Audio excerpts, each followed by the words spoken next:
Olá, tudo bem com vocês? Eu sou a professora Rosana Mota. Nós vamos falar sobre o curso Desenvolvimento Urbano na região metropolitana do Rio de Janeiro. Nossa aula de número 1. Vocês concordam comigo que as cidades são como um organismo vivo em constante mutação? Cidades pautadas na imprevisibilidade das transformações e com grandes desafios e enfrentamentos diante do binômio crescimento populacional e a pressão sobre os recursos naturais?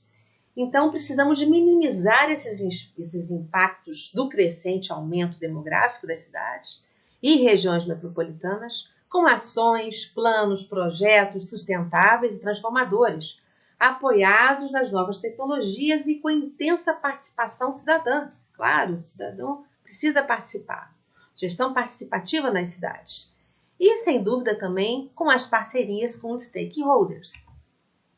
Então, a explosão demográfica torna o planejamento urbano sustentável ainda mais complexo e desafiador. E essa complexidade das questões metropolitanas aponta uma distribuição injusta dos benefícios da urbanização e do tecido metropolitano.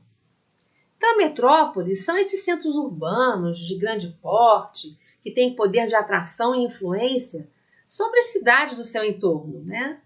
Influência econômica, social, cultural e política sobre as demais cidades da região. Em região metropolitana, a gente poderia então definir como um conjunto de cidades em volta de uma metrópole, ou uma área em que muitos municípios se interligam, essa interligação seria física, cultural, social e econômica. E a região metropolitana do Rio de Janeiro, ela foi instituída por lei complementar em 1974. E ela compreende atualmente 22 municípios, destacando que Petrópolis voltou a integrar a região metropolitana, que havia saído em 1990, e Mangaratiba, que pertencia à região metropolitana do Rio de Janeiro na delimitação de 74, não a integra mais desde 1996. Esse é um mapa. Então, a gente pode também dizer que a qualidade de vida urbana é o resultado do desenvolvimento das cidades a partir da organização espacial e do diagnóstico de seus territórios. Então, nós temos conurbações, que são fenômenos urbanos de unificação de duas ou mais cidades, que por causa do crescimento geográfico, elas se fundem uma das outras, né? E esse processo de conurbação é que é responsável pela formação de regiões metropolitanas. E as megalópolis são cidades importantíssimas, né? Densamente povoadas com aglomerado de conurbações, que interagem entre si por meio de fatores culturais, sociais, econômicos, tecnológicos, políticos, etc. Bom, eu vou falar agora do edital de integração metropolitana, que é um edital para seleção de projetos que têm como missão integrar ações, programas, projetos, iniciativas entre esferas públicas, privadas, terceiro setor, sociedade, que interessam as cidades metropolitanas com foco no desenvolvimento e fomento de suas iniciativas com vistas à eficiência pública, implementação de políticas públicas e melhoria das entregas à sociedade.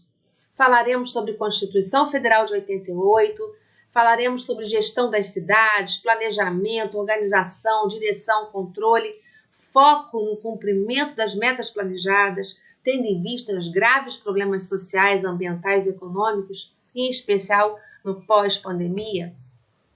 Falaremos sobre o Estatuto da Metrópole, que exige que cada região metropolitana desenvolva um plano de desenvolvimento urbano integrado, que nós chamamos de PDUI. Vamos falar também do PDUI. Vamos falar também sobre diretrizes gerais para o planejamento e execução das funções públicas de interesse comum.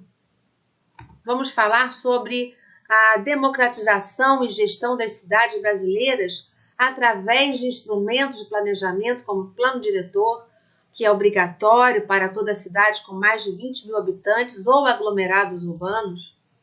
Falaremos sobre Lei Nacional de Parcelamento do Solo, que dispõe sobre parcelamento de solo e dá outras providências. Falaremos também do planejamento como um processo gerencial, contínuo, sistemático, de visão conjunta, que tem essa articulação com instrumentos urbanísticos, com planos urbanos, plano de ordenamento territorial, plano plurianual, etc. Falaremos sobre principais funções públicas metropolitanas, sobre governança metropolitana que permite essa articulação de agentes públicos e privados na consolidação dos serviços públicos de interesse comum para a ação no território. E a cidadania? A Constituição Federal de 88, no seu artigo 1º, inciso 2, estabelece a cidadania como um dos pontos fundamentais, como um dos fundamentos da República Federativa do Brasil, formada pela união indissolúvel dos estados e municípios e do Distrito Federal. A participação na gestão metropolitana é fundamental para a construção de cidades mais inteligentes, integradas, humanas e igualitárias, para a criação de territórios mais igualitários e uma melhor distribuição de renda nas cidades.